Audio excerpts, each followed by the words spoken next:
This is a coffee berry borer. It's about 1.5 millimeters long, roughly the size of a sesame seed, and it is single-handedly the most economically destructive insect on the planet. Most people have never even heard of it, and if you believe coffee shortages are just about bad weather or supply chains, you have been lied to. The real villain has been quietly chewing through your morning routine for over a century, and its name is Hypothenemus hampei. Let's call him Bob. Bob's story starts in Central Africa, where his ancestors lived a pretty boring life feeding on wild coffee plants that nobody cared about yet. Then in the late 1800s, European colonial powers decided coffee was extremely profitable, and they started planting it everywhere they could get their hands on, especially across Africa and eventually Southeast Asia and Latin America. Naturally, when you plant millions of acres of a beetle's favorite food in a straight line, the beetle population goes from mildly present to biblical plague pretty quickly. Here's factor one of the 3 reasons Bob became an apex predator of your espresso. Bob doesn't just eat coffee, he lives inside it. The female bores a single tiny hole into a coffee cherry, climbs all the way inside, and lays her eggs directly in the bean.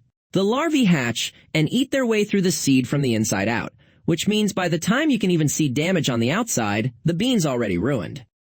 Farmers can spray, inspect, pick cherries early, do everything right, and still lose 30 to 50% of a harvest because the damage is happening somewhere they literally cannot see it. Factor 2. Bob breeds disgustingly fast. A single female can produce up to 100 eggs in her lifetime, and in warm climates a full generation can complete in under a month.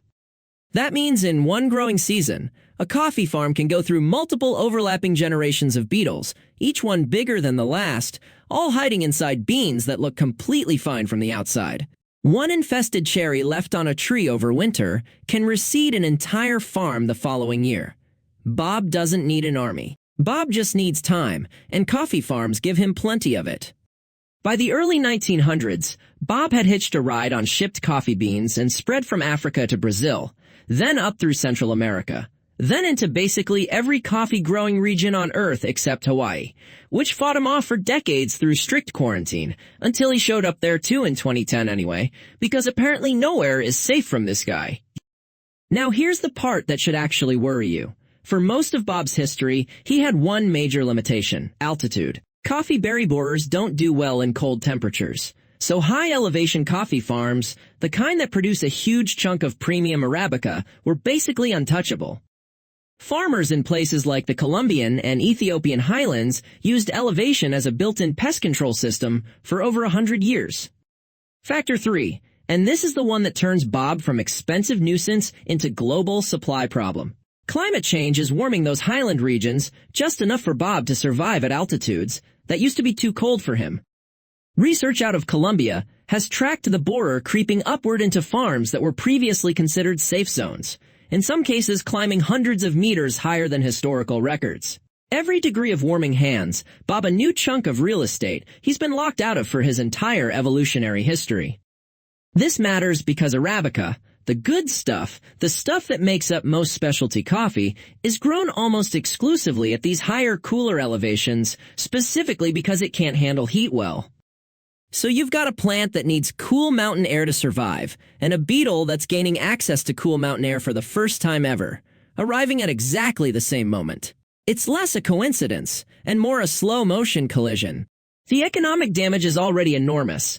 Estimates put global annual losses from the coffee berry borer somewhere between $500 million and $1 billion.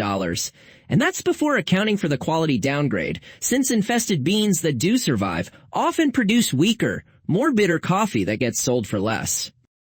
For smallholder farmers, who make up the vast majority of the world's coffee supply and often live right at the poverty line, a bad bob ear isn't an inconvenience.